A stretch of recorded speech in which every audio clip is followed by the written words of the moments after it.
Hello students, welcome to my channel smart biology zone. तो पिछले video lecture में हम लोगों ने क्लास 12th का chapter number 1 reproduction in organism का पार्ट 1 कंप्लीट किया था। और इस वीडियो में हम लोग इस चैप्टर का पार्ट 2 कंप्लीट करने वाले हैं, विच इज़ अ सेक्सुअल रिप्रोडक्शन। तो थोड़ा सा ओवरव्यू जो है वो हम आपको दे देंगे पहले चैप्टर का, लेकिन अगर आपको फुल वीडियो उसकी देखनी है तो आप चैनल पे विज़िट करके वहाँ पे देख सकते हैं। तो यहाँ पर सबसे पहले जो है हमने लाइफ स्पैन की बात की थी,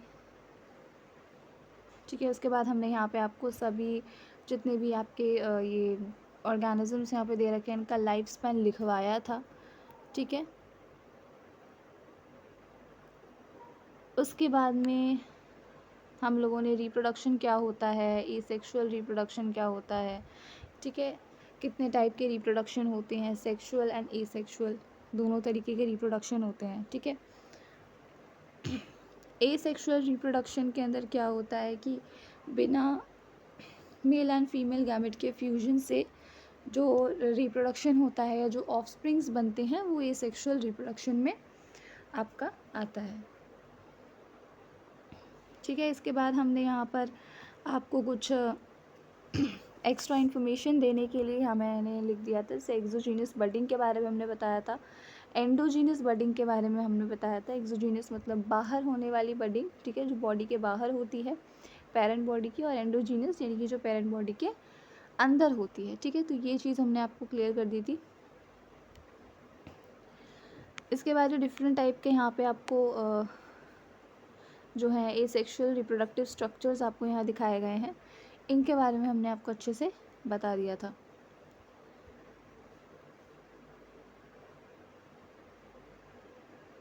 इसके बाद यहाँ पे मैंने सारे आपको जो है एसेक्सुअल रिप्रोडक्टिव स्ट्रक्चर्स जो हैं, वेजिटेटिव स्ट्रक्चर्स जो प्लांट के अंदर होते हैं, वो मैंने आपको बता दिए थे। इसके अलावा यहाँ पे मैंने आपके लिए एक पिक्चर ऐड करी है जिसमें कि अमीबा के बारे में बता रहा है ये, ठीक है। हमने पढ़ा था कि अमीबा जो है वो फिजन करता है, मल्टीपल फिजन होता है अमीबा के अंदर, करेक्ट। और हमने पढ़ा था कि अनफेवरेबल कंडीशंस में जो अमीबा होता है वो एक सिस्ट का फॉर्मेशन कर लेता है अपने अराउंड, और जैसे ही उसको लगता है कि फेवरेबल कंडीशंस आ गई हैं, ठीक है, तो ये वाला जो प्रोसेस होता है जिसके अंदर ये सिस्ट का फॉर्मेशन करता है, इसको बोलते हैं एंसिस्टेशन, ठीक है। और जिस प्रोसेस में जब उसको फेवरेबल कंडीशंस नज़र आने लगती हैं तो वो क्या करता है, इन स्पोर्स को यहाँ पे इस तरीके से ये रिलीज़ कर देता है।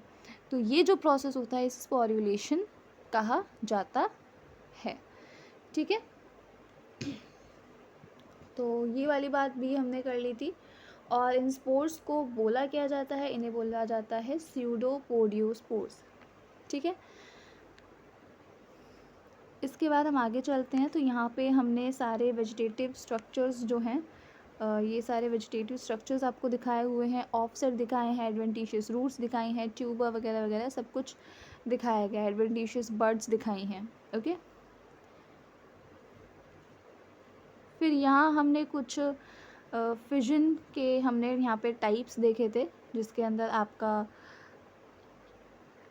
सिंपल फिजन आता है, ठीक है, ट्रांसवर्स फिजन आता है, और आपका लॉन्गिट्यूडनल फिजन आता है। तो मैं ये चीज़ आपको एक बार और एक्सप्लेन कर देती हूँ ताकि आपको क्लैरिटी मिल जाए।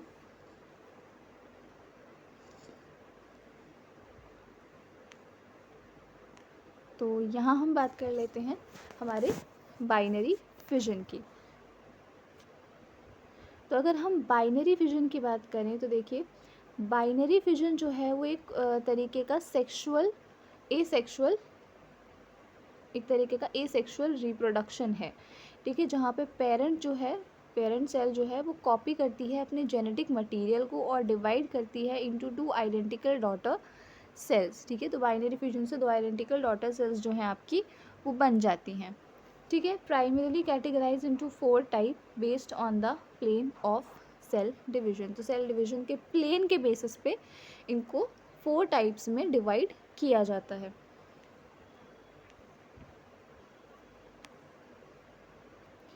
तो सबसे पहला जो है वो है आपका इर्रेगुलर या सिंपल फिजन, ठीक है। तो इसके अंदर जो सेल है वो स्प्लिट करती है इन एनी रैंडम प्लेन, ठीक है, typically at right angles to the direction of nuclear division. तो ये किसी भी रैंडम प्लेन में यहाँ पर जो है आपकी सेल्स जो है वो स्प्लिट करती हैं, ठीक है। इसका एग्जांपल है हमारा अमीबा। इसके बाद आता है ट्रांसवर्स, जिसका मतलब है कि द सेल डिवाइड्स हॉरिजॉन्टली, ठीक है। तो हॉरिजॉन्टली सेल यहाँ पर डिवाइड करती है अपने ट्रांसवर्स एक्सिस पे, ठीक। इसमें हमारा आता है आपका पैरामीशियम, ओके। फिर आता है आपका लॉन्गिट्यूडनल, जिसके अंदर सेल जो है वो लेंथवाइज स्प्लिट करती हैं वर्टिकल एक्सिस पे। इसमें आपका यूग्लिना आता है। और लास्ट टाइप ऑफ आपका जो फिजन होता है वो आता है आपका ऑब्लिक, ओके, जिसे हम डिवीजन ऑफ साइटोप्लाज्म कहते हैं, अकर एट अ डायगोनल और ऑब्लिक एंगल, ठीक है। ये आपका सेरेटियम में होता है। यहाँ मैंने आप लोगों के लिए पिक्चर ऐड कर दिया ताकि आपको थोड़ा और अच्छे से आइडिया लग जाए। ये अमीबा के अंदर आपका इर्रेगुलर बाइनरी या फिर सिंपल फ्यूजन जो है वो आपका हो रहा है, ठीक है।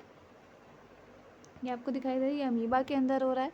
ये लॉन्गिट्यूडनल है, ठीक है। इस तरीके से ये लेंथ वाइज जो है ये डिवाइड कर रहा है यूग्लिना, ठीक है। ये ट्रांसवर्स फिजन है जो कि आपको पैरामीशियम में देखने को मिल रहा है। And this is a oblique fission, this is oblique fission, okay.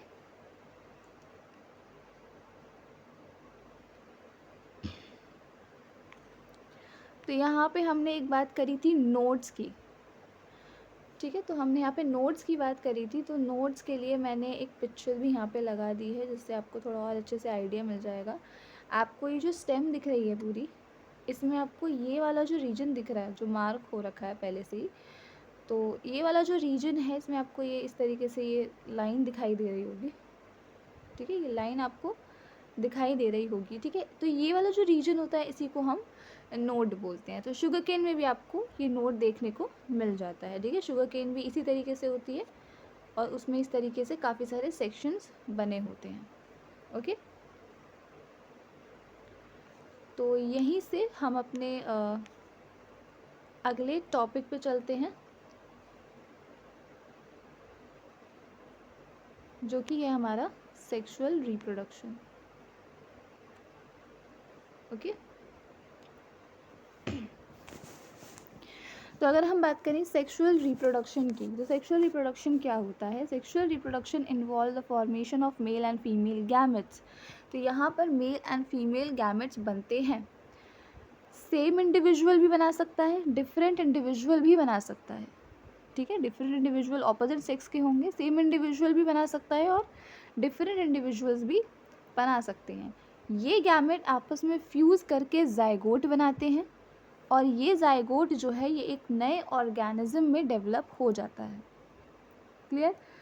So it is an elaborate, complex and slow process as compare to asexual reproduction. Asexual reproduction से ये प्रोसेस जो है ये काफ़ी स्लो होता है, उससे ज़्यादा कॉम्प्लेक्स होता है और उससे ज़्यादा इलैबोरेट भी होता है, ठीक है। Because of a fusion of male and female gametes, sexual reproduction result in offsprings that are not identical to parent among themselves, ठीक है। तो हमने पढ़ा था जब एसेक्सुअल रिप्रोडक्शन हो रहा था तो वहाँ पे क्लोन्स जनरेट हो रहे थे, ठीक है। क्लोन्स का फॉर्मेशन वहाँ पे हो रहा था।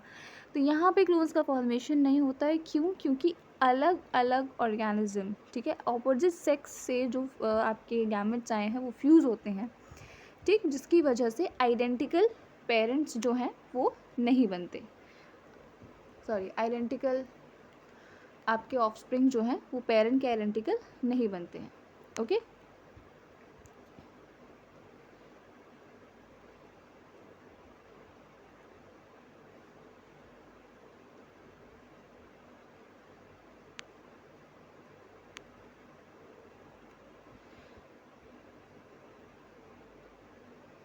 When it comes to sexual mode of reproduction, surprisingly they share similar pattern.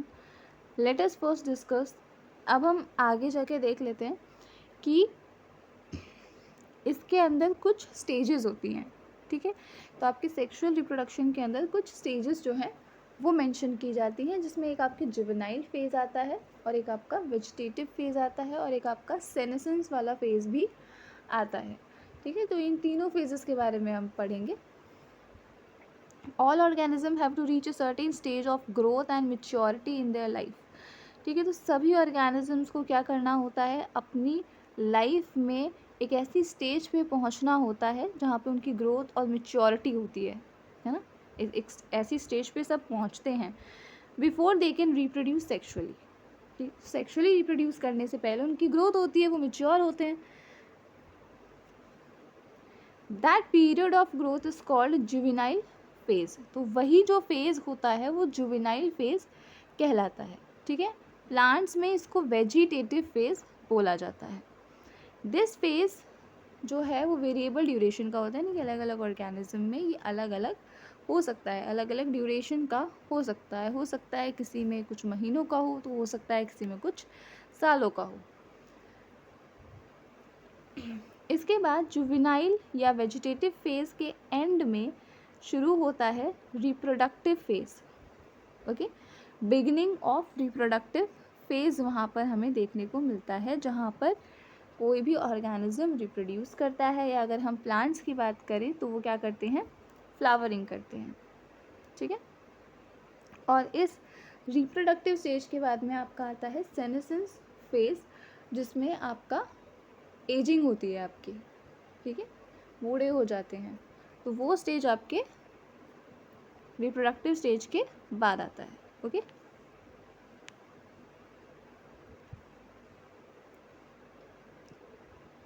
इसके बाद अगर हम देखें so plants the annual biennial type show clear cut vegetative reproductive and senescence phases, but in perennial plant species it is very difficult to clearly define these phases. Now annual plants क्या होते हैं, biennial plants क्या होते हैं, इस चीज़ में काफ़ी confusion जो है वो बच्चों को रहती है। तो इसके लिए मैं आपके लिए सब कुछ लिख के लाई हूँ ताकि आप लोगों को कन्फ्यूजन ना हो। तो यहाँ पे हम पढ़ लेते हैं कि sexual reproduction is a mode of reproduction in which two parents are involve and offspring are produce by the fusion of male and female gametes, ठीक है। सेक्शुअल रिप्रोडक्शन जो है वो एक नए ऑर्गेनिज्म का फॉर्मेशन होता है मेल और फीमेल गैमेट्स के फ्यूजन से, ठीक है। इसमें दो गैमेट्स जो हैं आपके वो इन्वॉल्व होते हैं, फर्टिलाइजेशन होता है, जाइगोट बनता है, ऑफस्प्रिंग जो है वो जेनेटिक वेरिएशन दिखाता है, क्लोन्स नहीं बनते हैं, ठीक है। और कॉमन होता है हायर प्लांट्स और एनिमल्स में। इसके बाद हम जुवेनाइल फेज़ की बात कर रहे हैं। तो जुवेनाइल फेज़ वो पीरियड होता है जो ग्रोथ से, यानी कि आपका बर्थ से ग्रोथ तक का ये जो पीरियड होता है आपका, ठीक है, जब तक ऑर्गेनिज्म जो है वो रिप्रोडक्टिवली मैच्योर नहीं हो जाता, तो इसको हम जुवेनाइल फेज़ बोलते हैं, ठीक। जैसे ह्यूमंस के अंदर हमारा चाइल्डहुड पीरियड होता है, प्लांट्स के अंदर जो है वो टाइम फ्रॉम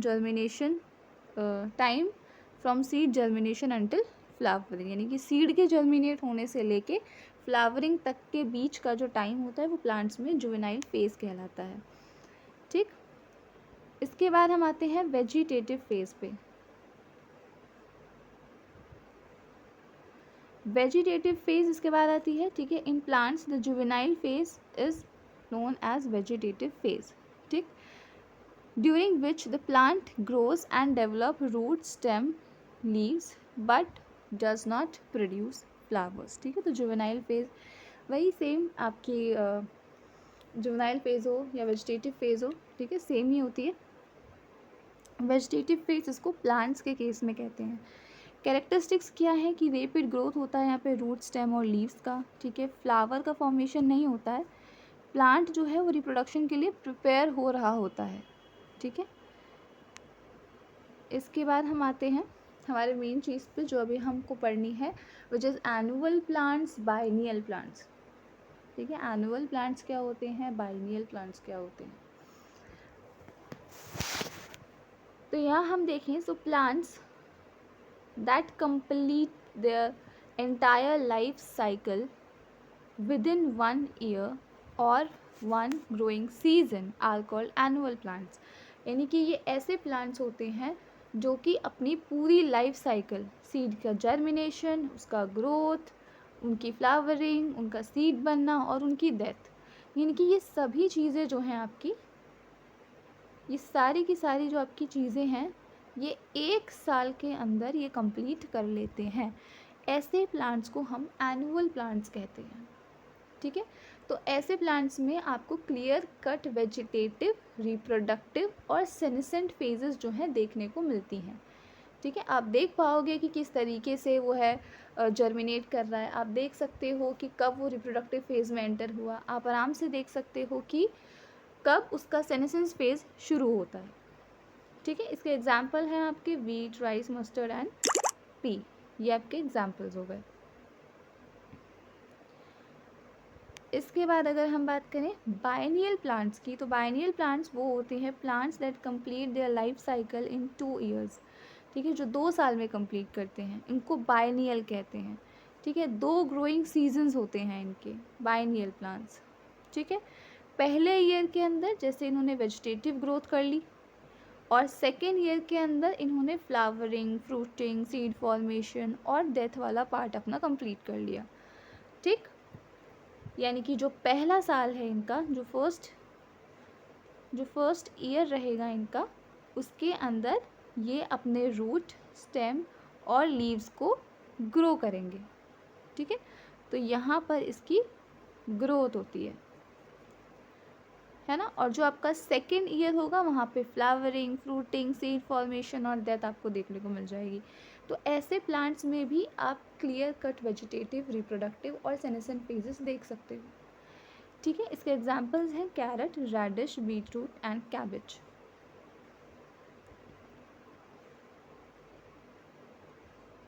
इसके बाद अगर हम बात करें पेरिनियल प्लांट्स की, तो जो पेरिनियल प्लांट्स हैं वो कौन से होते हैं? Plants that live for more than 2 years, यानी कि 2 साल से ज़्यादा जो प्लांट्स रहते हैं, जिनकी 2 साल से ज़्यादा की लाइफ होती है, ठीक है, वो प्लांट्स जो हैं वो पेरिनियल प्लांट्स कहलाते हैं। And can flower and produce seed many time during their life span, ठीक है। तो वो अपनी पूरी लाइफ में किसी भी टाइम पर फ्लावरिंग कर सकते हैं, किसी भी टाइम पर सीड प्रोड्यूस कर सकते हैं और काफ़ी बार कर सकते हैं, ठीक है। तो ऐसे प्लांट में एक क्लियर कट फेजेस देखने थोड़े मुश्किल हो जाते हैं, ठीक है। आप क्लियर कट वेजिटेटिव फेज़ नहीं देख सकते हो, आप क्लियर कट रिप्रोडक्टिव फेज़ नहीं देख पाते हो, उनका सेनेसेंट फेज़ नहीं देख पाते हो, ठीक है। तो क्लियरली डिफाइन नहीं हो पाते हैं, बहुत मुश्किल होता है इनको डिफाइन करना। कैरेक्टरिस्टिक्स क्या होगा इसके? बहुत सालों के लिए ये जीते हैं, फ्लावर एंड फ्रूट्स जो है वो रिपीटेडली आते रहते हैं, ठीक। Do not die after one reproductive cycle, यानी कि एक बार रिप्रोडक्टिव साइकिल कंप्लीट होने के बाद मरते नहीं हैं ये। Usually have well develop root system, ठीक है, क्योंकि अगर इतनी बार फ्लावरिंग हो रही है तो वेल डेवलप रूट सिस्टम वगैरह इनको चाहिए होता है, ठीक। इसमें आपके mango, Neem, guava,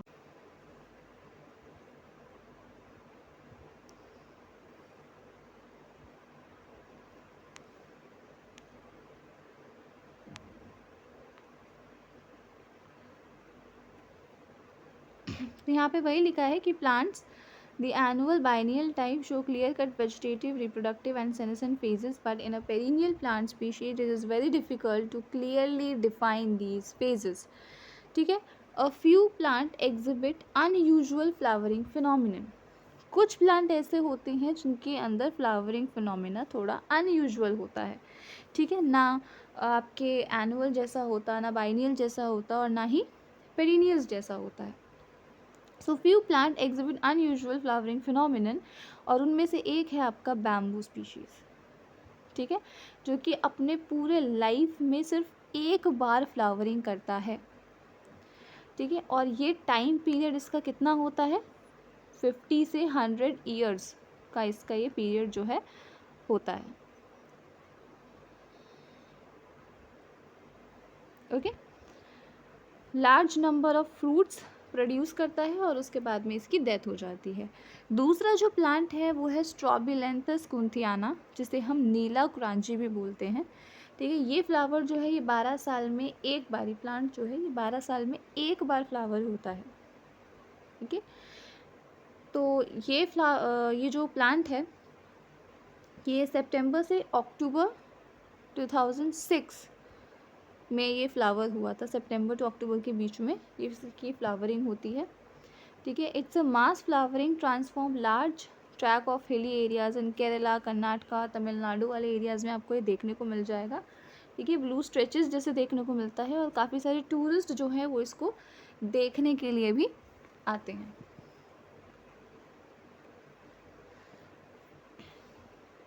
So in animals, the juvenile phase is followed by a morphological and physiological changes prior to active reproductive behavior. तो क्या होता है कि हमारे जो एनिमल्स होते हैं उनके अंदर जुवेनाइल फेज़ होती है। ठीक है। बहुत सारे मॉर्फोलॉजिकल और फिजियोलॉजिकल चेंजेस जो है वो हमें देखने को मिलते हैं उस फेज़ में। ठीक है। रिप्रोडक्टिव बिहेवियर एक्टिव होने से पहले काफ़ी सारे चेंजेस होते हैं। ठीक है। The reproductive phase is also of variable duration in different organism. तो ये फेज़ में डिफरेंट ऑर्गेनिज्म में अलग अलग हो सकती है। ठीक है। यहाँ पे ये जो प्लांट आप देख रहे हैं, ये जो प्लांट आप देख रहे हैं ये नीला कुरांची है या स्ट्रॉबिलैंथस कुंथियाना, यही वो प्लांट है जो कि 12 साल में एक बार फ्लावर होता है। ठीक है। Now birds living in nature lay eggs only seasonally. अगर हम एनिमल्स की बात करें तो कुछ बर्ड्स आपने देखी होंगी जो कि सीजनली एग्स ले करती हैं। ठीक है। सीज़न होता है उनका एक, हर वक्त मतलब कि हर सीज़न में नहीं करती हैं, कोई एक पर्टिकुलर सीज़न उनका होता है। हाउएवर बर्ड्स इन कैपिटिविटी, जिसे पोल्ट्री फार्म्स में हम रख लेते हैं, है ना, can be made to lay egg throughout the year. तो हम उनको ऐसा बनाते हैं कि पूरे साल जो है वो एग ले कर सकें। In this case laying egg is not related to reproduction but is a commercial exploitation for human welfare. तो यहाँ पे ये जो चीज़ है जिसके अंदर हम कैपिटिविटी में रख रहे हैं बर्ड्स को, ठीक है, और थ्रू आउट द ईयर हम उनसे एग्स ले करवा रहे हैं, तो ये जो है किसी रिप्रोडक्शन से रिलेटेड नहीं है। ये ह्यूमंस ने अपने खुद के फ़ायदे के लिए, अपने खुद के कमर्शियल बेनिफिट्स के लिए ये चीज़ स्टार्ट की है, ये हुई है। ठीक है। The females of placental mammals exhibit cyclic changes in the activities of ovary and accessory ducts as well as hormone during the reproductive phase. तो हमने कहा कि एनिमल्स के अंदर बहुत सारी चेंजेस होते हैं। ठीक है। रिप्रोडक्टिव फेज आने से पहले काफ़ी सारी चेंजेस जो हैं वो एनिमल्स के अंदर होते हैं। तो उसमें से एक चेंज जो कि फीमेल प्लासेंटल मैमल्स में होता है, फीमेल प्लासेंटल मैमल्स के अंदर जो चेंजेस होते हैं उसमें ओवरीज में चेंजेस होता है, एक्सेसरी डक्ट्स में चेंजेस होते हैं। ठीक है। हार्मोन्स जो हैं वो इसमें इन्वॉल्व होते हैं। तो हार्मोन्स जो हैं वो यहाँ पर इन्वॉल्व होते हैं। ठीक है। नॉन प्राइमेट मैमल्स जैसे cow, sheep, rat, deers, dog, tiger, ये सब जो होते हैं इनके अंदर भी साइक्लिक चेंजेस होते हैं ड्यूरिंग द रिप्रोडक्शन, और इसे हम कहते हैं ऊस्ट्रस साइकिल। जबकि प्राइमेट्स जो हैं जैसे कि मंकी, एप्स और ह्यूमंस हो गए, प्राइमेट्स के अंदर इस साइकिल को मेंस्ट्रुअल साइकिल कहा जाता है। ठीक है। तो आपके जो नॉन प्राइमेट्स होते हैं, है ना, जिनके अंदर ये जो आपके नॉन प्राइमेट्स हैं जिनके अंदर ऊस्ट्रस साइकिल चल रही है, ये जो आपके ऑर्गेनिजम्स या एनिमल्स होते हैं, मैं आपके लिए लिख देती हूँ।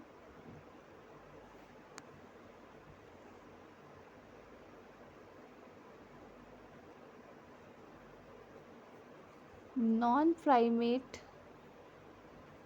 जो होते हैं आपके, ये सीजनल ब्रीडर होते हैं।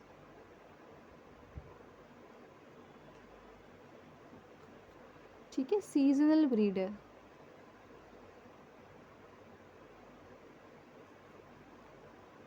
ये सीजनल ब्रीडर होते हैं। ठीक।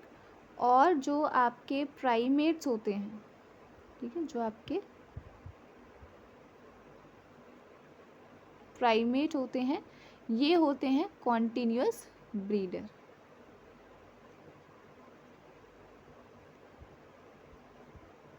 ये होते हैं आपके कॉन्टिन्यूअस ब्रीडर। ठीक है। Many mammals, especially those living in natural wild condition, exhibit such cycles only during favorable seasons in their reproductive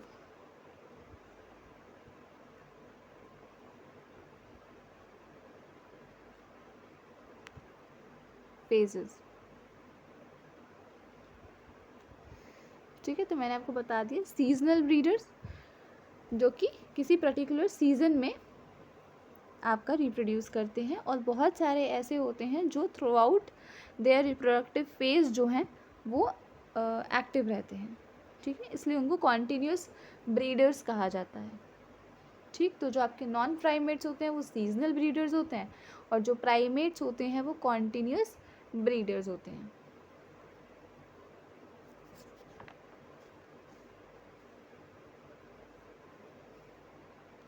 The end of reproductive phase can be considered as one of the parameter of senescence or old age। तो ये मैंने आपको पहले ही बता दिया कि reproductive phase के बाद में आपका सेनेसेंस फेज़ आता है जिसे आप एजिंग भी बोलते हो।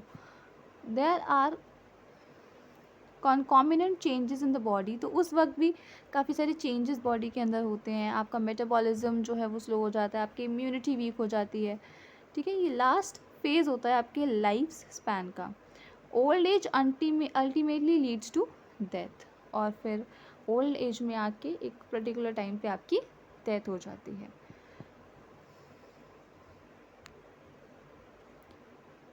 In both plant and animals, hormones are responsible for the transition between three phases। ठीक है, चाहे प्लांट्स हो चाहे एनिमल्स हो, पहले जुवेनाइल फेज़ आई, जुवेनाइल के बाद आपकी रिप्रोडक्टिव फेज़ आई, रिप्रोडक्टिव फेज़ के बाद आपकी सेनेसेंस फेज़ आई। ठीक है, तो ये सभी फेजेस जो होती हैं इनमें कहीं ना कहीं कुछ ना कुछ हॉर्मोन्स जो हैं वो इन्वॉल्व होती हैं, कुछ ट्रांजिशंस होते हैं इन तीनों फेजेस के दौरान। Interaction between hormones and certain environmental factors regulate reproductive processes and associated behavioral expressions of organisms। ठीक, इसके बाद हम इवेंट्स इन सेक्सुअल रिप्रोडक्शन पे चलते हैं।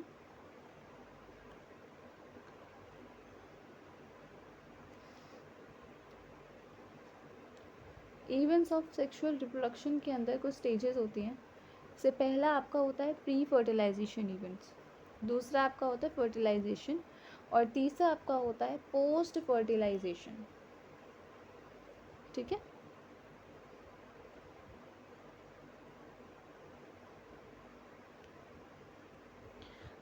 तो आफ्टर अटेनमेंट ऑफ मैच्योरिटी जितने भी सेक्सुअली रिप्रोड्यूसिंग ऑर्गेनिज्म होते हैं उनमें कुछ फंडामेंटल सिमिलैरिटीज होती हैं। ठीक है, through the structures associated with the sexual reproduction are indeed very different। The event of sexual reproduction through elaborate and complex follow a regular sequence। Sexual reproduction is characterized by a fusion or fertilization of male and female gametes। The formation of zygote and embryogenesis। तो आपका जो sexual reproduction है वो पहचाना ही किस चीज़ से जाता है, fusion of male and female gametes यहाँ पर होता है। जाइगोट का फॉर्मेशन एम्ब्रियोजेनेसिस जो है प्रॉपर तरीके से यहाँ पे होती है। ठीक है, for convenience these sequential events may be group into 3 categories जो मैंने आपको बताए, pre fertilization, fertilization and post fertilization events.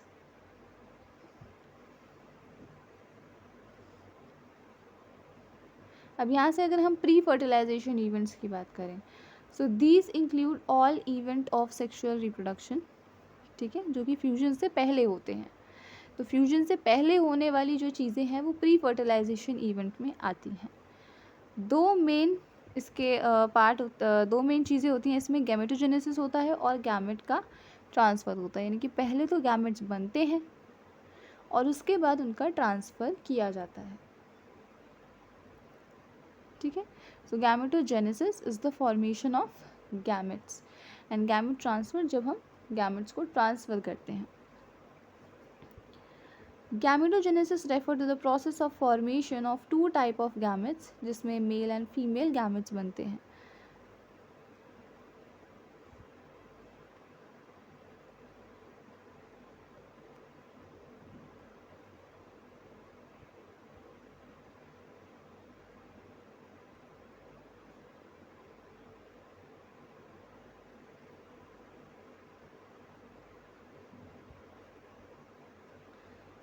In some algae, the two gametes are so similar in appearance.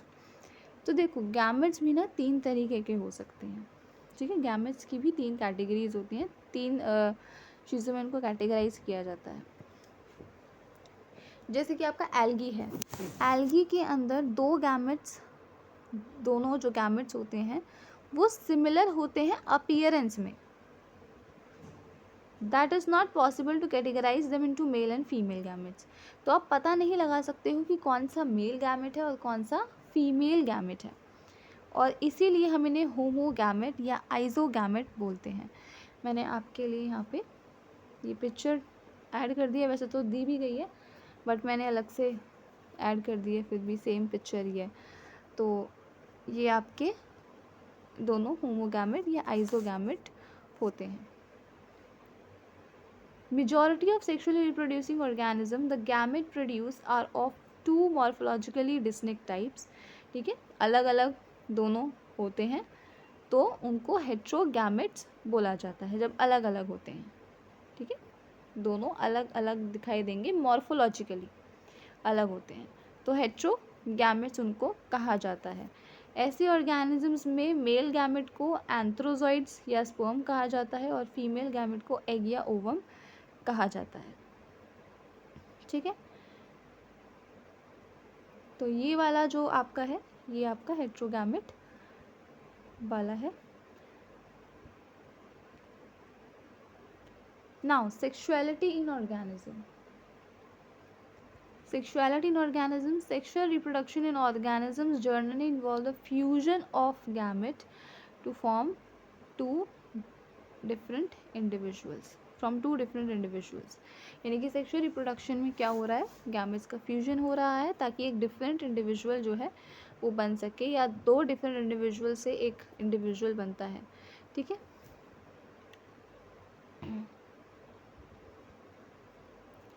but this is not always true. Plants may have both male and female reproductive structures in the same plant.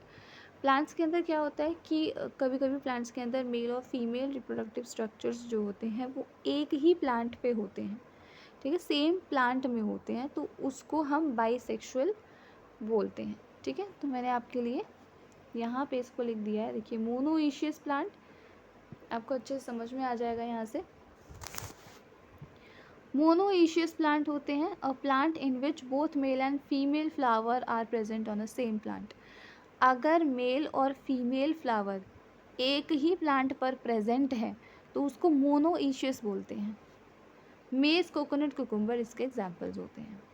Dioecious की अगर हम बात करें so a plant in which male and female flower are present on a separate plant. ठीक, मान लीजिए ये mail था और ये फीमेल था, है ना, इसके अंदर क्या होगा, मेल अलग प्लांट पे होगा और फीमेल वाला अलग प्लांट पे होगा। एक मेल प्लांट होगा, एक फीमेल प्लांट होगा, डायशियस। पपाया और डेट प्लाम में ऐसा देखने को मिलता है।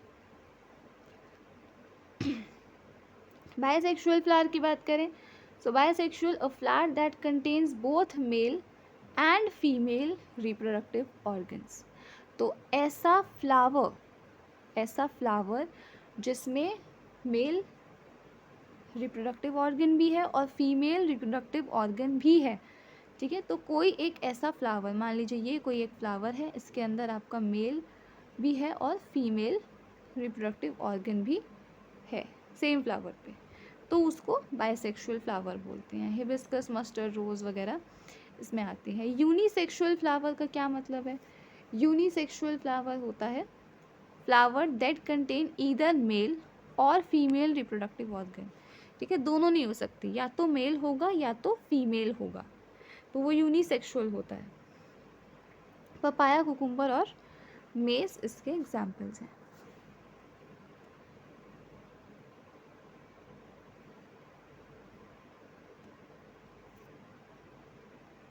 So many plant have a both male and female reproductive structures in the same plant. Bisexual condition हो जाती है वो, ठीक है। डिफरेंट प्लांट पे है तो यूनिसेक्सुअल कंडीशन हो जाती है। काफ़ी सारे प्लांट्स और फंजाई में होमोथैलिक टर्म यूज़ की जाती है, ठीक है, इन कंडीशंस के लिए। और मोनोइशियस जो है वो बाइसेक्सुअल कंडीशन को रिप्रेजेंट करने के लिए दिखाया जाता है। Heterothallic and dioecious are the term used to describe the unisexual condition. तो हेट्रोथैलिक और डायशियस ये दोनों यूनिसेक्सुअल को दिखाते हैं, ठीक है, और आपका होमोथैलिक और मोनोइशियस जो है वो बाइसेक्सुअल कंडीशन को दिखाते हैं। फ्लावरिंग प्लांट्स के अंदर यूनिसेक्सुअल मेल फ्लावर को स्टैमिनेट बोला जाएगा। मैंने यहाँ पे आपको पिक्चर ऐड कर दिया है, ये स्टैमिनेट फ्लावर है, इसके अंदर आपको ये स्टेमन्स दिखाई दे रहे हैं, इसके अंदर ये स्टेमन्स हैं, ठीक है। और जो फीमेल फ्लावर होता है उसको हम पिस्टिलेट कहते हैं, उसमें पिस्टल्स होते हैं क्योंकि फीमेल रिप्रोडक्टिव पार्ट होता है उसमें, ये पिस्टल्स हैं, ठीक। Both male and female flowers may be present on a same individual, ठीक। तो मेल और फीमेल फ्लावर जो हैं वो सेम इंडिविजुअल पे भी हो सकते हैं, मोनोइशियस, ठीक है, या फिर सेपरेट इंडिविजुअल्स पे भी हो सकते हैं, जिसे हम डायशियस बोलते हैं।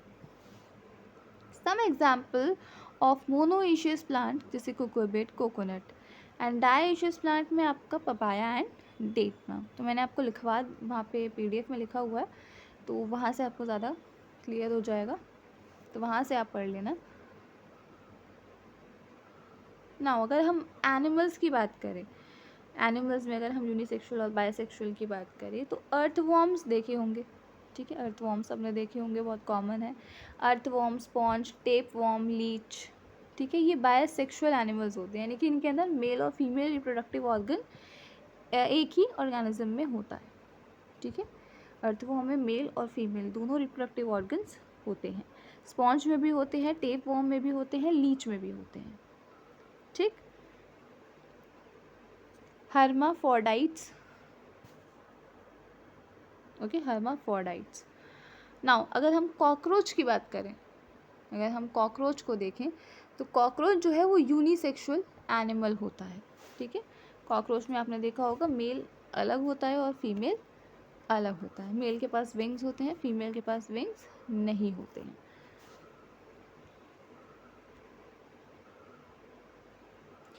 Cell division during gamete formation. अब हम आते हैं cell division during gamete formation की गैमेट फॉर्मेशन के दौरान किस तरीके से सेल डिवीजन होता है, ठीक। So gamete in all the heterogametic species, heterogametic species जिसके अंदर गैमेट अलग अलग होते हैं, दोनों गैमेट्स क्या होंगे, अलग अलग होंगे। हेट्रोगैमेट भी पढ़ाया ऊपर, ठीक है, मॉर्फोलॉजिकली डिस्टिंक्ट होते हैं।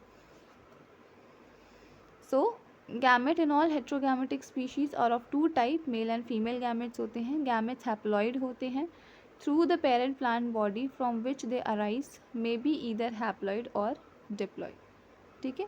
तो गैमेट्स हमेशा हैप्लॉइड होते हैं, डिपेंड ये इस चीज़ पर डिपेंड नहीं करते कि पेरेंट हैप्लॉइड है कि डिप्लॉइड है, ठीक है। गैमेट्स हमेशा हैप्लॉइड ही रहते हैं। और haploid parent produce gamete by mitotic division which is a non reductional division. तो अगर कोई हैप्लॉइड पेरेंट है, ठीक है, अगर मान लीजिए कोई पेरेंट हैप्लॉइड है तो वो माइटोसिस के प्रोसेस से क्या करेगा, गैमेट्स बनाएगा, हैप्लॉइड गैमेट्स बनाएगा, ठीक है।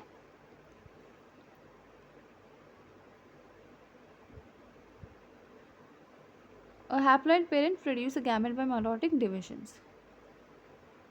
Okay. Now, several organisms belonging to Monera, fungi, algae, bryophytes, इन सब की हैप्लॉइड प्लांट बॉडी होती है, but in organism belonging to pteridophytes, gymnosperm, angiosperms की अगर हम बात करें तो ये सारे के सारे डिप्लॉइड पेरेंटल बॉडी वाले होते हैं, ठीक है। डिप्लॉइड यानी कि आपका इनका क्या होता है 2n इनकी प्लॉइडी होती है, ठीक है। तो जाहिर सी बात है कि 2n से जब गैमेट्स बनेंगे तो वो मियोसिस के प्रोसेस से वो गैमेट्स बनने वाले हैं, ठीक है। n गैमेट्स बनेंगे मियोसिस के प्रोसेस से।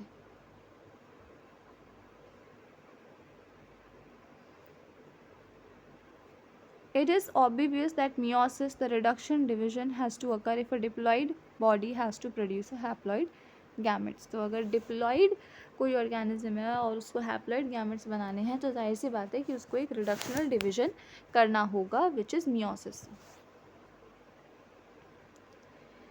यहाँ पे ये पिक्चर दिखाई गई है, आपकी बुक में दी है, ठीक है। इसके अंदर आपको यहाँ पे ये अर्थवॉर्म दिखाया है, which is a bisexual animal, male और फीमेल दोनों पार्ट इसी में होता है, मेल और फीमेल रिप्रोडक्टिव ऑर्गन, ठीक है। ये इसका आपको थोड़ा क्लोज व्यू दिखाया गया है।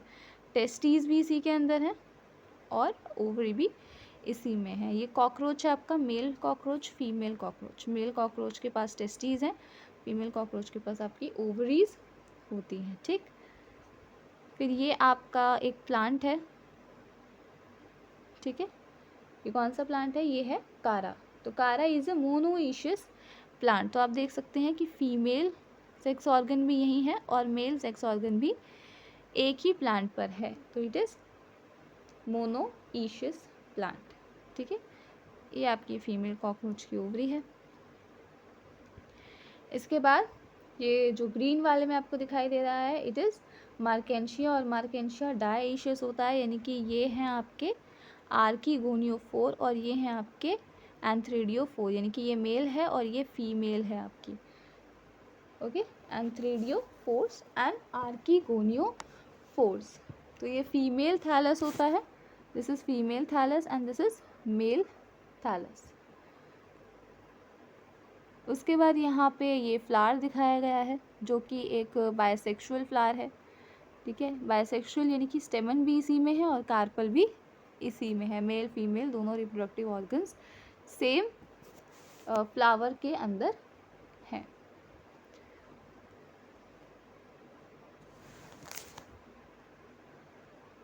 आगे अगर हम बात करें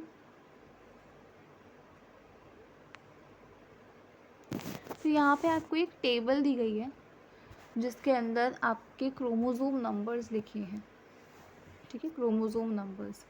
मियोसाइट क्या होता है वो मैं आपको पहले बता देती हूँ कि मियोसाइट्स क्या होते हैं। सो इन डिप्लॉइड ऑर्गेनिज्म कुछ स्पेशलाइज्ड सेल होती हैं जिन्हें हम मियोसाइट्स बोलते हैं।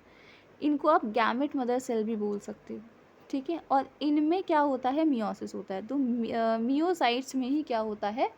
मियोसिस होता है। मियोसिस कहाँ होता है? मियोसाइट्स में होता है, ठीक है। तो ये काफ़ी इंपॉर्टेंट क्वेश्चन बन सकता है नीट वाले बच्चों के लिए। तो मियोसाइट्स के अंदर मियोसिस होता है। At the end of meiosis only one set of chromosome get incorporated into each gamete, यानी कि हर गैमेट एक ही सेट ऑफ क्रोमोसोम जो है वो आपका जाता है हर गैमेट से, ठीक है। एक ही सेट बनता है। नाउ गैमेट ट्रांसफ़र से पहले हम ये टेबल देख लेते हैं, ठीक है, जो आपकी दी गई है। इसमें कुछ ऑर्गेनिजम्स का क्रोमोसोम नंबर डिप्लॉयड और हैप्लॉयड दोनों कंडीशंस में दिया गया है और कुछ का नहीं दिया गया है, ठीक है। इसमें से मैं आपको ये बता दूंगी कि इम्पॉर्टेंट कौन सा है, स्पेशली नीट वाले बच्चों के लिए क्या कौन सा इसमें से मोस्ट इम्पॉर्टेंट हो सकता है, ठीक है। तो सबसे पहले तो मैं इस पे स्टार लगा देती हूँ ह्यूमन बींग्स वाले पे, ठीक है। ह्यूमन बींग्स में डिप्लॉयड में 46 होते हैं और आपके हैप्लॉइड में 23 होते हैं, ठीक है। हाफ नंबर हो जाता है। इसके बाद हाउस फ्लाई में अगर हम बात करें तो हाउस फ्लाई में 12 होते हैं, किसमें? डिप्लॉयड कंडीशन में। तो जाहिर सी बात है कि यहाँ पर आपके कितने हो जाएंगे, 6 हो जाएंगे। ठीक। रैट के अंदर अगर हम बात करें तो देखिए यहाँ पर आपका 21 दिया है, तो इसका डबल हो जाएगा, ठीक है, विच इज़ 42। ठीक है, 42 हो जाएगा, 42। ठीक, ये आपका रैट का दिया है। डॉग के अंदर आपके डिप्लॉयड कंडीशन में 78 दिए हैं और हैप्लॉयड कंडीशन में ये हो जाएंगे आपके 39। कैट के अंदर हैप्लॉयड में 19 दिए हैं, तो डिप्लॉयड में हो जाएंगे आपके 38। ठीक। फ्रूट फ्लाई अगेन ये इम्पॉर्टेंट है, ठीक है। फ्रूट फ्लाई इसके अंदर 8 डिप्लॉयड कंडीशन में होते हैं, तो 4 आपके हैप्लॉयड कंडीशन में हो जाएंगे। फिर आपका फर्न आता है, ठीक है, जिसे आप ऑफिनोग्लॉसम भी बोलते हैं, और इसके अंदर 630 आपके हैप्लॉयड कंडीशन में होते हैं, यानी कि 1260 इसके अंदर क्रोमोसोम्स होते हैं इन डिप्लॉयड कंडीशन। इसके बाद हम आते हैं एप्पल पे, तो आपका ये फ़र्न भी इम्पॉर्टेंट है। एप्पल पे आते हैं तो 34 आपके इसमें डिप्लॉयड कंडीशन में होते हैं, तो यहाँ पर आपके हो जाएंगे 17। ठीक। राइस के अंदर अगर हम बात करें तो यहाँ हो जाएंगे आपके 24 राइस के अंदर। ठीक। मेज़ में डिप्लॉयड 20 होते हैं मेज़ के अंदर, तो यहाँ पर आपके हैप्लॉयड में हो जाएंगे 10। ठीक। पोटैटो के अंदर अगर हम बात करें तो यहाँ पे हो जाएंगे आपके 48। ठीक है, ये डाटा आप खुद भी निकाल सकते हो, बट मैंने फिर भी आपको बता दिया है। ठीक है। बटरफ्लाई के अंदर 380 होते हैं, तो यहाँ पे आपके 190 हो जाएंगे। अनियन की अगर हम बात करें तो यहाँ पे 16 होंगे, क्योंकि वहाँ पे 8 है, तो यहाँ पे 16 हो जाएंगे। ठीक है, तो ये 3 मैंने आपको मार्क करा दी, ये ज़्यादा इंपॉर्टेंट है। ठीक है, बाकी अगर आप सारे याद कर सकते हैं तो बहुत अच्छी बात है, आप कर लीजिएगा। ठीक है, बाकी इंपॉर्टेंट मैंने आपको बता दिया।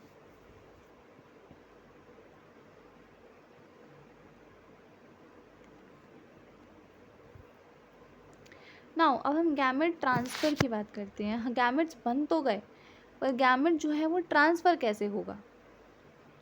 So after their formation, male and female gamete must be physically brought together to facilitate fusion, यानी कि fertilization करने के लिए मेल और फीमेल गैमेट का पास आना, फिजिकली पास आना ज़रूरी है।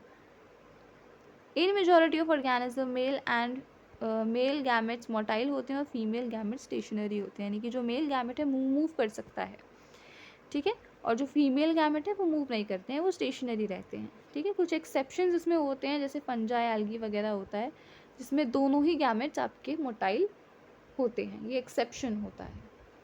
ठीक है, there is a need for a medium. ठीक है, तो अब क्या है कि किसी मीडियम की ज़रूरत है। आप कैसे मूव कराओगे, तो किसी मीडियम की ज़रूरत होती है through which a male gamete move. Male gamete को मूव करने के लिए कुछ मीडियम चाहिए। तो बहुत सारे आपके सिंपल प्लांट्स में, जैसे एल्गी, ब्रायोफाइट्स, टेरिडोफाइट्स, वाटर जो है वो मीडियम बनता है गैमेट ट्रांसफ़र का। ठीक, यानी कि जो मेल है वो वाटर में, मान लीजिए उसने अपने गैमेट जो है डिस्पर्स कर दिए, और वो वाटर से ही होते हुए फीमेल के पास तक पहुँचेंगे। ठीक है, इस तरीके से ही होता है।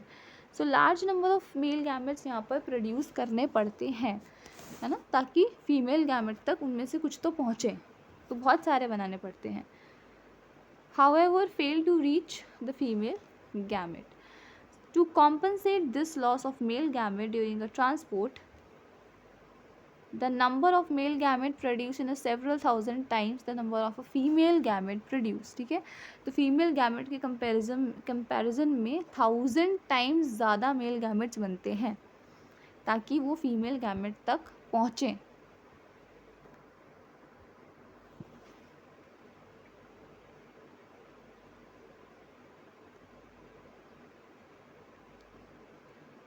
यहाँ पे मैंने आपके लिए कुछ पॉइंट्स नोट किए हैं, नोट डाउन करके रखे हैं मैंने। Zygote is a connecting link between parent and progeny. Important line है कि जाइगोट जो है वो कनेक्टिंग लिंक होता है between the parent and the progeny. ठीक है, दूसरा मैंने यहाँ पे आपको सिनगैमी के बारे में लिख रखा है। ठीक है, तो अभी हम पढ़ते हैं, फिर हम देखेंगे सिनगैमी क्या होता है। सो इन सीड प्लांट्स पॉलन ग्रेन्स जो हैं वो कैरियर होते हैं मेल गैमेट्स के। तो वहाँ तो हमने देख लिया कि छोटे मोटे जो हमारे प्लांट्स टेरिडोफाइट्स वगैरह जो होते हैं, एल्गी ब्रायोफाइट्स जो होते हैं, उनके अंदर तो पानी जो है वो मीडियम बन जाता है। लेकिन जो सीड वाले प्लांट्स हैं, ठीक है, उनके अंदर जो पॉलन ग्रेन्स हैं वो कैरियर बनते हैं मेल गैमेट का, ठीक है। And ovule have the egg. Pollen grain produced in anther therefore have to be transferred to the stigma before it can lead to fertilization. तो जो एंथर आपका पॉलन ग्रेन्स जो एंथर में बनते हैं उनको स्टिग्मा पर ट्रांसफ़र करना पड़ता है, ठीक है, ये ट्रांसफ़र ज़रूरी होता है। बायसेक्सुअल के अंदर सेल्फ फर्टिलाइजेशन हो जाता है, ठीक है, बायसेक्सुअल में सेल्फ फर्टिलाइजेशन है क्योंकि मेल भी उसी में है और फीमेल भी उसी में है, जैसे कि pea. So transfer of pollen grains to stigma यहाँ पे इजी होता है, आराम से जो है पॉलन ग्रेन्स को स्टिग्मा तक पहुँचाया जा सकता है, ठीक है। As anther and stigma are located close to each other, आसपास में है ना, इस वजह से pollen grain soon after they are shed come in contact with the stigma. तो पॉलन ग्रेन शेड हो जाते हैं और फिर स्टिग्मा के कॉन्टैक्ट में आ जाते हैं, ठीक है। लेकिन जो क्रॉस पॉलिनेटिंग प्लांट्स होते हैं यानी कि डायेशियस कंडीशन वाले जो आपके प्लांट्स होते हैं, स्पेशलाइज्ड इवेंट होता है उनमें जिसे हम कहते हैं पॉलिनेशन, जो फैसिलिटेट करता है transfer of pollen grains to stigma, ठीक है। यानी कि यहाँ पर पॉलिनेशन एक ऐसा तरीका होता है क्योंकि मेल रिप्रोडक्टिव ऑर्गन और फीमेल रिप्रोडक्टिव ऑर्गन दूर हैं, तो पॉलिनेशन एक तरीका है जिससे पॉलन ग्रेन्स को स्टिग्मा तक पहुंचाया जा सकता है। Pollen grain germinate on the stigma and the pollen tube carrying the male gamete reach the ovule and discharge male gamete near the egg. तो क्या होता है कि जो पॉलन ग्रेन्स है वो स्टिग्मा पे आते हैं, स्टिग्मा की ट्यूब से वो नीचे एंटर करते हैं, ठीक है, मेल गैमेट्स ओव्यूल तक पहुंचते हैं, ठीक, और उसके बाद एग के पास में उनको डिस्चार्ज कर दिया जाता है फर्टिलाइजेशन के लिए। डायेशियस एनिमल्स में since male and female gametes जो है वो अलग अलग इंडिविजुअल में बनते हैं, so organism must evolve a special mechanism for the gamete transfer. Successful transfer and coming together of gamete essential होता है for most critical event in a sexual reproduction, जो कि है फर्टिलाइजेशन। तो फर्टिलाइजेशन के लिए गैमेट्स का आसपास होना या गैमेट्स का एक साथ मिलना वो बहुत इम्पॉर्टेंट होता है, ठीक है। तो यहाँ पर एनसीईआरटी में यहाँ पर आपको पिक्चर भी दी गई है, ठीक है, जिसके अंदर यहाँ पे आपको जर्मिनेशन दिखाया गया है पॉलन ग्रेन्स का स्टिग्मा ऑफ द फ्लावर पे जर्मिनेशन दिखा रहे हैं ये, ठीक है। इसके बाद हमारा नेक्स्ट टॉपिक जो आता है सेक्सुअल रिप्रोडक्शन में, अगला फेज़ जो हमारा आता है वो आता है फर्टिलाइजेशन का, ठीक है। तो next phase is fertilization. The most vital event of sexual reproduction fertilization, जो कि फ्यूजन ऑफ गैमेट से होता है। इसी प्रोसेस को सिनगैमी कहा जाता है जिससे एक जायगोट का फॉर्मेशन होता है, ठीक है। तो अब मैं आपको यहाँ बताती हूँ सिनगैमी, ठीक है। So syngamy the fusion of male and female gamete resulting in the formation of diploid zygote, यानी कि 2n रहेगा जायगोट का प्लॉइडी। ह्यूमंस के अंदर स्पर्म फ्यूज़ करता है ओवम के साथ जायगोट बनाने के लिए, और प्लांट्स के अंदर मेल गैमेट यानी कि जो पॉलन्स हैं वो फ्यूज़ करते हैं एग के साथ, ठीक है, inside the ovule.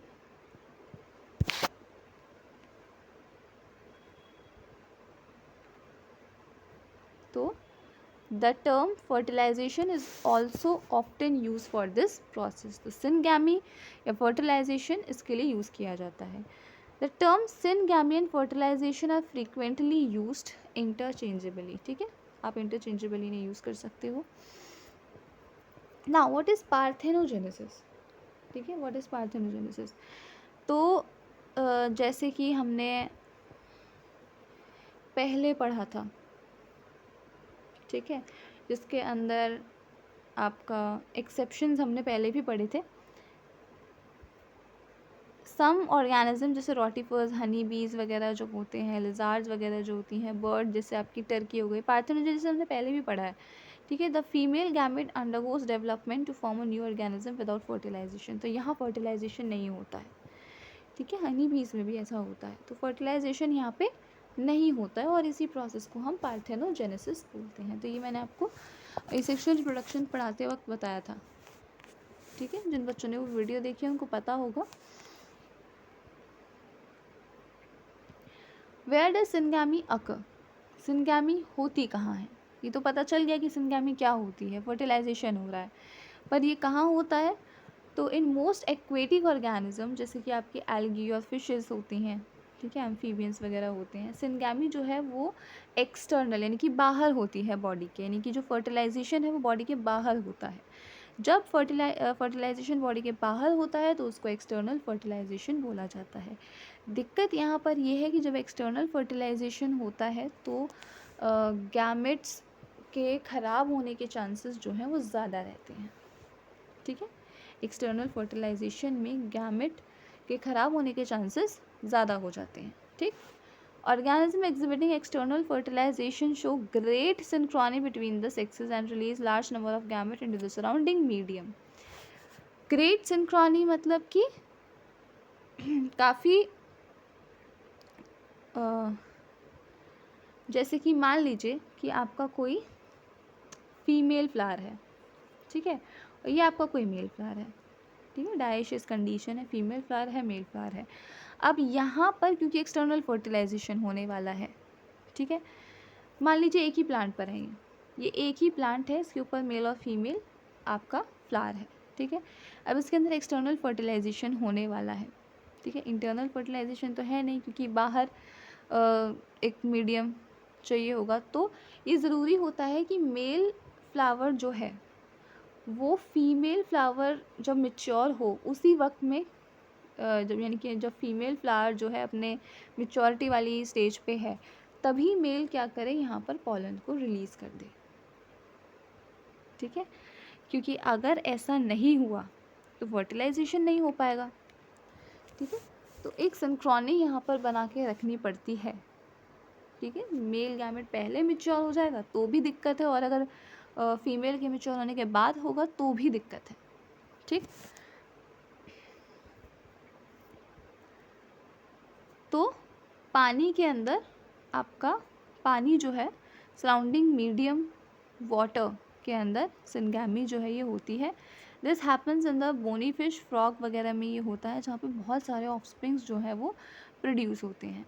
Major disadvantage इसका ये है कि एक्सट्रीमली वर्नरेबल होता है to the predators threatening their survival up to adulthood. तो सबसे पहले तो गैमेट्स को भी डैमेज होने का खतरा रहता है, और जो आपके ऑफस्प्रिंग्स बनते हैं, ठीक है, उनको भी वो भी क्या होते हैं प्रेडिएटर्स के लिए एक्सट्रीमली वल्नरेबल हो जाते हैं, ठीक है। तो प्रेडेटर्स उनको खा सकते हैं, तो उनका सर्वाइवल चांस जो है उनके वो वहाँ बहुत ही कम हो जाते हैं।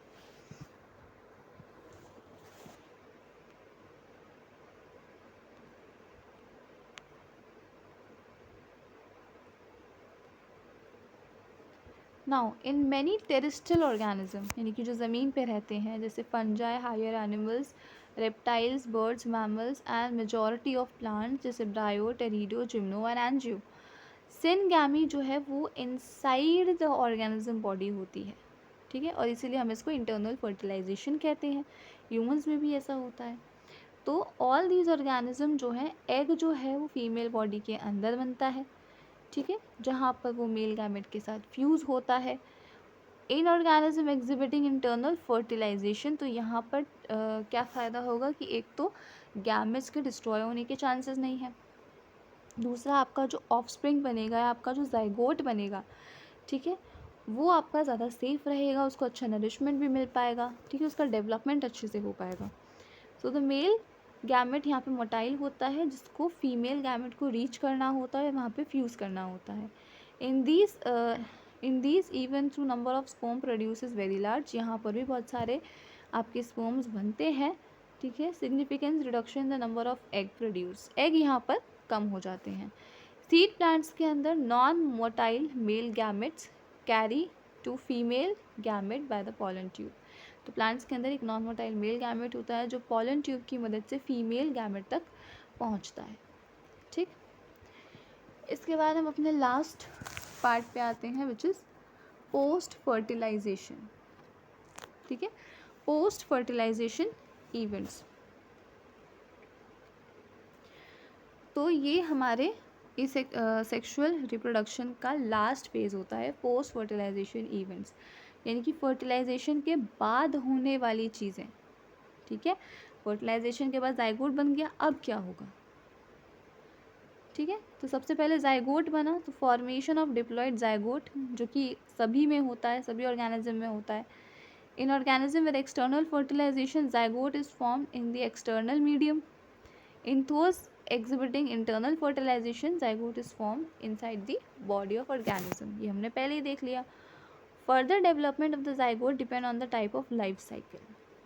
आगे जाइगोट कैसे डेवलप होगा ये लाइफ साइकिल पर डिपेंड करता है किसी भी ऑर्गेनिज्म की और उसके इन्वायरमेंट की। ठीक है, in organism belonging to fungi and algae zygote develop a thick wall that is resistance to desiccation and damage. तो क्या होता है कि जो हमारे जो छोटे ऑर्गेनिजम्स हैं, ठीक है, जैसे फंजाई एल्गी हो गए, यहाँ पे जो जाइगोट होता है ना वो अपने आसपास में थिक वॉल क्रिएट कर लेता है।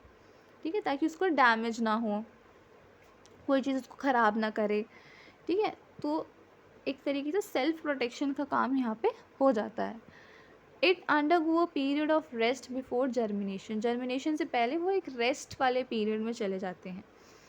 In organism with the haplontic life cycle, अभी मैं बता दूंगी हैप्लॉन्टिक और डिप्लॉन्टिक लाइफ साइकिल भी मैं आपको एक्सप्लेन कर दूंगी।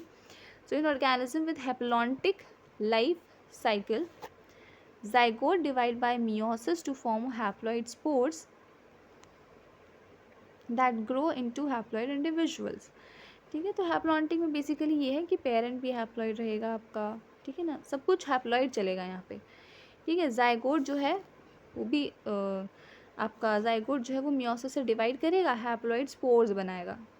ठीक है, जो कि आगे जाके हैप्लॉइड इंडिविजुअल में ग्रो हो जाएंगे। Zygote is a vital link that ensure a continuity of species between organism from one generation to the next. Every sexually reproducing organism including human being begin life as single cell zygote. ठीक है, तो ये मैंने पहले ही बताया कि zygote is a connecting link, है ना, कनेक्टिंग लिंक होता है जाइगोट। तो यहाँ हम बात कर लेते हैं इस चीज़ की, haplontic life cycle, diplontic life cycle, इन सब की बात कर लेते हैं। So a life cycle in which a dominant multi cellular phase is haploid, यानी कि ये देखो ये वाला जो पार्ट है ये आगे चैप्टर्स में आएगा, वहाँ पे और डिटेल में पढ़ना है। फिलहाल आप ये समझो कि हैप्लॉन्टिक लाइफ साइकिल के अंदर जो आपका हैप्लॉइड फेज़ होता है वो सबसे ज़्यादा देखने को मिलता है आपको। ठीक है, जाइगोट यहाँ डिप्लॉइड होता है, बाकी सारा जो है वो यहाँ पे हैप्लॉइड होता है। ठीक है, इसके एग्जांपल्स आप देख सकते हो थोड़े से। डिप्लॉइड के अंदर क्या होगा कि आपको डिप्लॉइड फेज़ ज़्यादा देखने को मिलेगी। पूरी लाइफ साइकिल जो है आप देखोगे तो डिप्लॉइड आपको ज़्यादा देखने को मिलेगा, जैसे ह्यूमन्स, मैंगो और आपका एग्जाम्पल्स हमारे और हैं इसके। ठीक है,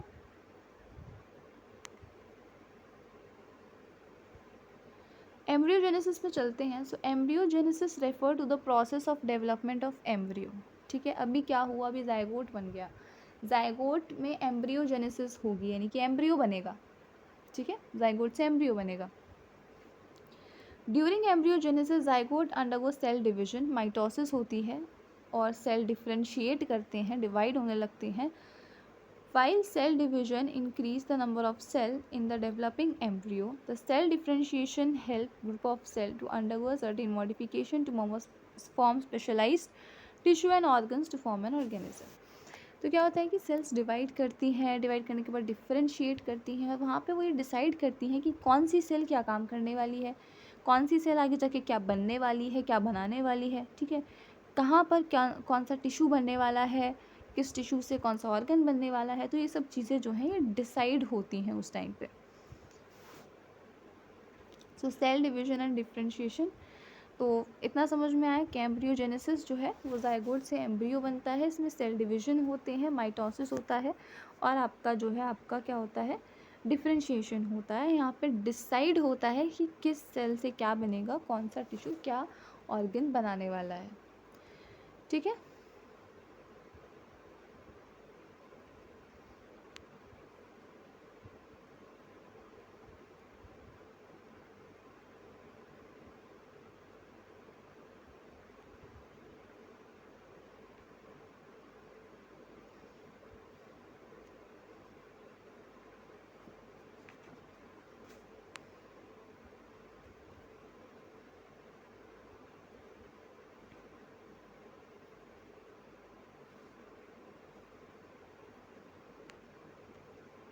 now animals are categorised into oviparous and viviparous. अगर हम एनिमल्स की बात करें तो एनिमल्स को भी आप दो कैटेगरीज में डिवाइड कर सकते हो, ठीक है, ओविपेरियस एंड विविपेरियस। तो जो आपके ओविपेरियस वाले होते हैं वो क्या करते हैं, वो एग प्रोड्यूस करते हैं, ठीक है, और जो वीवी यानी कि वो एग ले करते हैं, ओविपेरियस जो एग ले करते हैं, जो एग ले करते हैं उनको ओविपेरियस कहा जाता है, और विविपेरियस वो होते हैं जो कि यंग वंस को बर्थ देते हैं, ठीक है। तो जो यंग वंस को बर्थ देगा, यंग वन को बर्थ देगा, तो वो आपका विविपेरियस कहलाएगा, और जो आपका एग ले करता है वो आपका ओविपेरियस कहलाता है, ठीक है। Development of zygote take place outside the body of female parent और इनसाइड, ठीक, whether they lay egg, fertilise unfertilise egg और give birth to young once.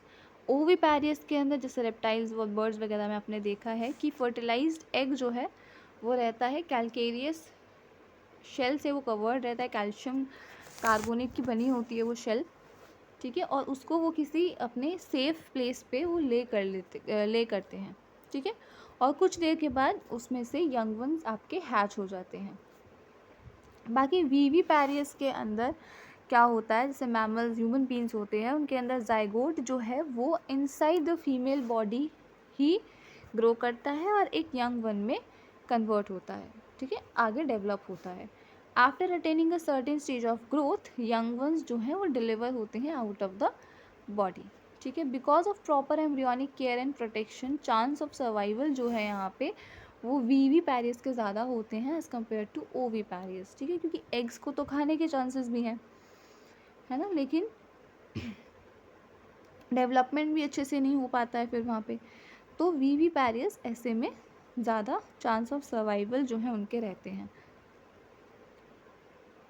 Flowering plants की अगर हम बात करें तो जाइगोट जो है वो ओव्यूल के अंदर बनता है, फर्टिलाइजेशन के बाद सेपल पेटल्स और बाकी जो पार्ट्स होते हैं फ्लावर के वो सारे झड़ जाते हैं, गिर जाते हैं, ठीक है। जाइगोट जो है आपका वो एम्ब्रियो में बदल जाता है, ओव्यूल्स आपके सीड में बदल जाते हैं, ओवरी आपकी फ्रूट में डेवलप हो जाती है, उसके ऊपर एक थिक वॉल आ जाती है जिसे आप पेरिकार्प कहते हो, ठीक है, प्रोटेक्टिव फंक्शन प्रोटेक्टिव रोल होता है इसका।